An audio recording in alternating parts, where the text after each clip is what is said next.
Python Essentials 2 Module 2 test. Entering the try block implies that some of the instructions from this block may not be executed. That looks like a correct answer because in a try block, assuming instructions are linear there, if there is any error, everything will be executed. But if there is an error, the instructions after the place where the error happened will not be executed. So that matches the statement that some of the instructions from this block may not be executed. None of the instructions, no. The block will be omitted, no. All of the instructions will be executed. This is not correct. So the option 1 here. Which of the following are examples of Python built-in concrete exceptions? Okay, we have two answers here. So there is the hierarchy of exceptions in Python, and there are base classes which are abstract, and they are never actually used as an exceptions. And they are used to derive other exceptions from them. And the concrete exceptions are those exceptions that can actually be raised in code. So definitely base exception is not concrete because it's the very top of the exception tree or the very root of this exception tree. And arithmetic error is also not concrete because it has zero division and maybe some overflow exception defined under it. So neither of these two. And then we have index and import error. Those are the concrete exceptions. UTF-8 is, okay, so UTF is a standard for encoding characters, and it's this is kind of the implementation of Unicode.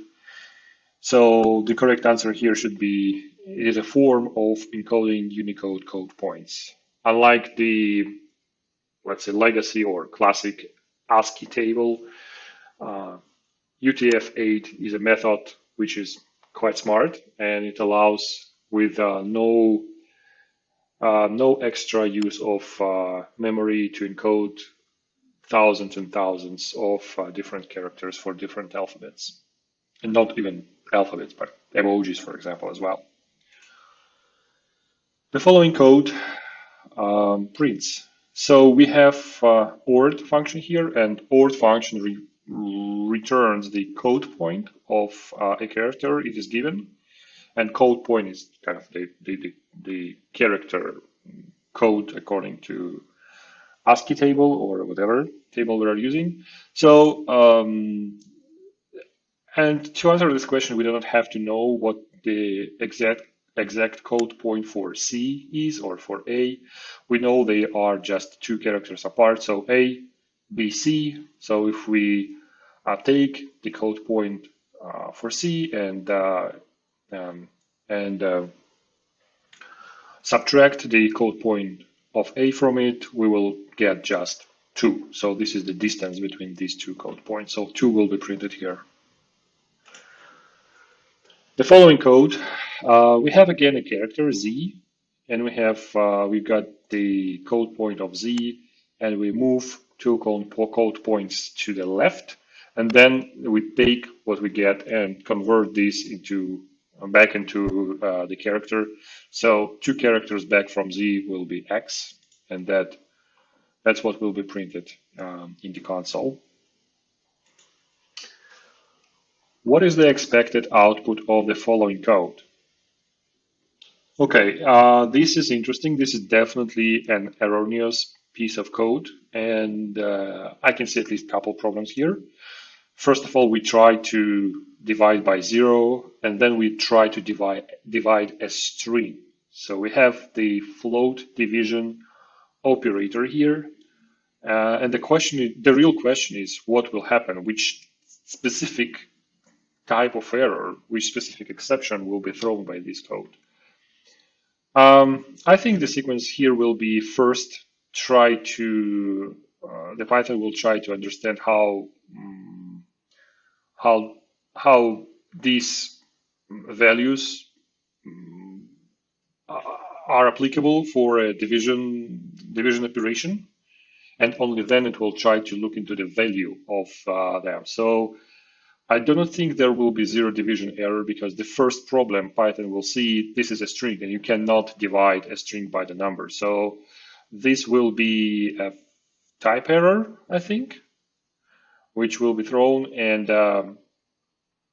and because type error is not caught here in this except block, neither here, the default except block will kick in, and this code will print sum. So this will be my answer. ASCII is. So ASCII is a short for American Standard Code for Information Interchange. And this is a table which is used to convert human readable characters into computer readable and computer operational bytecodes, or also called code points.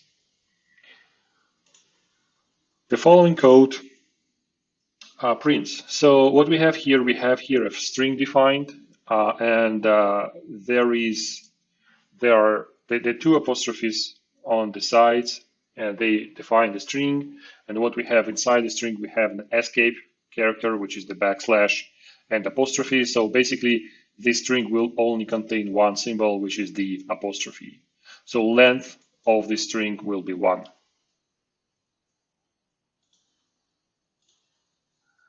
The following code, print float, and we provide a string to the float, and the string is 1, space 3. Okay, so although in some places in the world, in some locales, comma is used as a delimiter for decimals, it is not used in programming languages, at least definitely not used in Python. That has to be the decimal point. So this one will raise an exception, because Python will not be able to convert this string into a number. Unicode is a standard used by coders from universities. No, honored by the whole universe. We don't really know. We haven't seen so many aliens yet. It's like ASCII, but much more expensive.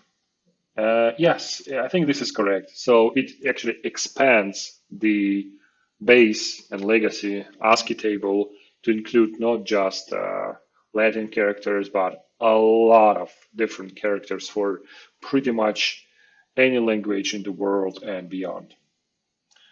It has nothing to do with coding float point numbers.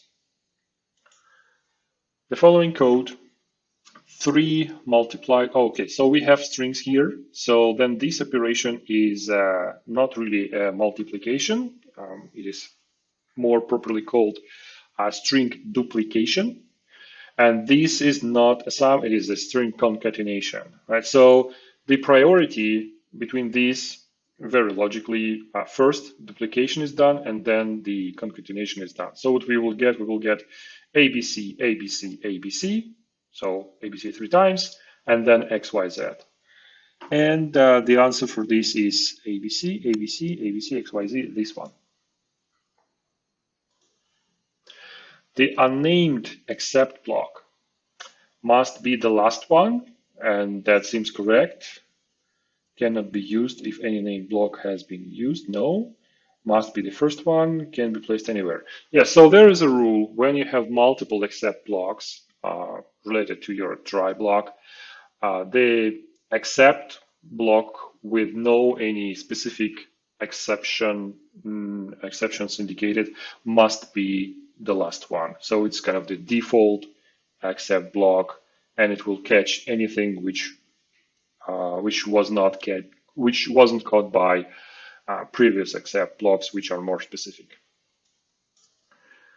The topmost Python exception is called It is called base exception. We have actually seen it already in a previous question. The following code print, and we have a string and another string. And strings are compared. So first thing, it doesn't matter that the first string uses apostrophes and the other string uses the quotation marks. Although it's not a good style to do that in just one piece of code, especially one function. But it will totally be fine, and Python will be able to compare these strings. So now let's see how the strings are compared. The first four characters are exactly the same, and the only difference is the last character. And when strings are compared, an empty space is always less than any of the characters. So because we have an empty space here, it is compared with the character Y. So Mike will be actually less than Mikey, which means that this expression will be evaluated as false. And the last question, the following statement assert var equals 0. So what assert does, think of it as it's checking whether the expression provided to it, and this can be whatever expression you want, whether it is true.